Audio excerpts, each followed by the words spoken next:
Hello there, and welcome to another of Andre's Artist Profiles. Today is going to be a very special artist profile because this is going to be a tribute, essentially, to two people who have two different levels of importance in my life.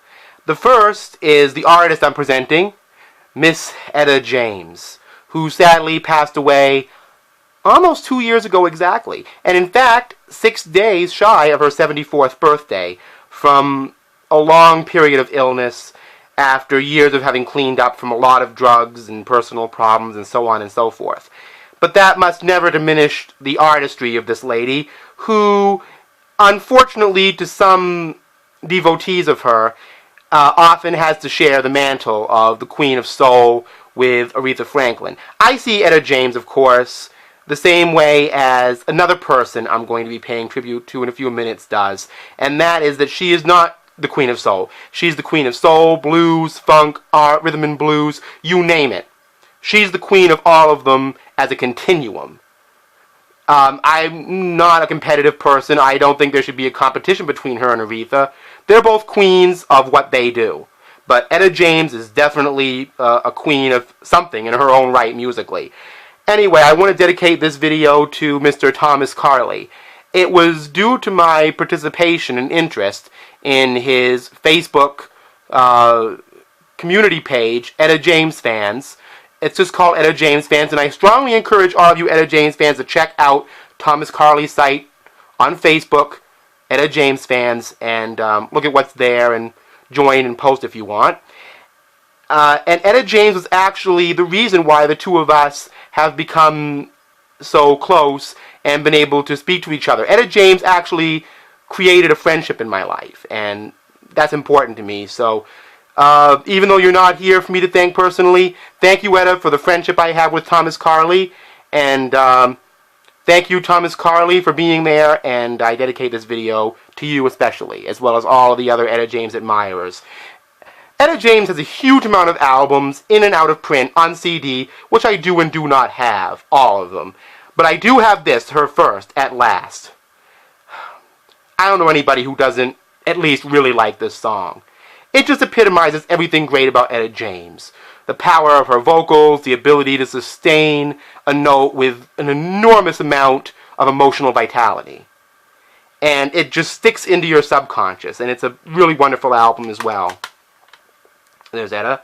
This came out in 1960. The bonus tracks feature duets with Harvey Fuqua of the Moonglows, which at one time featured another famous artist, Marvin Gaye. The next album I have by Etta is Etta James Rocks the House. Now this is heavy, no-holds-barred rhythm and blues, ladies and gentlemen. That's what you're going to get from this album. Etta James is live, and her personality just shines right through. This is the New Era Club in Nashville, Tennessee. Recorded on September 27th to 28th, 1963. Released on the Chess label. You just gotta hear this. This is an amazing record. Etta at her prime. Now, in the late 60s, Etta James went from being a rhythm and blues artist to more of a soul-oriented one, and she had a big hit with an album called Tell Mama, which has been expanded here. It was from 1967 originally, and she recorded a lot of these songs at Muscle Shoals. This was around the time Aretha was becoming very popular and successful, and they were a bit competitive, I suppose, as hit makers at that particular time. Again, wonderful album.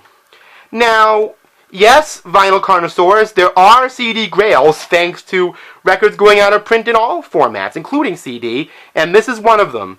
Etta James' 1978 album, Deep in the Night, which has a blue jewel case, if you can actually look at it, and it was originally released on the Warner Brothers label, and was released in 1996 by Rounder Records. There's a more recent reissue. This is a very hard record to get. Much more of a funky blues style record, like a Boz Scaggs kind of album. I haven't heard it on CD yet. I had it on vinyl, but great album from, late 70s Etta James, if you can find it. She somehow managed to be great in all periods. This album is called The Right Time. This came out when Etta James was making a huge comeback in the 1990s. This came out actually in 1992. Produced by Joey Wexler. And featuring horns arranged by Hank Crawford. Joey Wexler, interestingly enough, was the man behind Etta James's rival, you could say, Aretha Franklin. Can't be that irony, huh? This is an album from 1998 called Life, Love, and the Blues. Her son was actually a member of the band that recorded this. This is a fantastic blues, funk, soul album that wipes away all the barriers between them. It's in print, inexpensive to find, and all Etta James fans and fans of soulful music should really get their hands on this album. It's terrific stuff. The next album I have by her is Heart of a Woman, which came out in 1999. It's actually the follow-up to Life, Love, and the Blues. And her final album, The Dreamer, which came out in 2011. Now, on this album, Etta James's voice is starting to show a great deal of wear, actually, but even through her illness, which is very much visible from her expression on the cover of this album, she still manages to just be herself. And I think she went out with a great deal of grace, dignity, and an incomparable level of talent. Incomparable. I often mispronounce that word. Anyway, that's what I have for Etta James.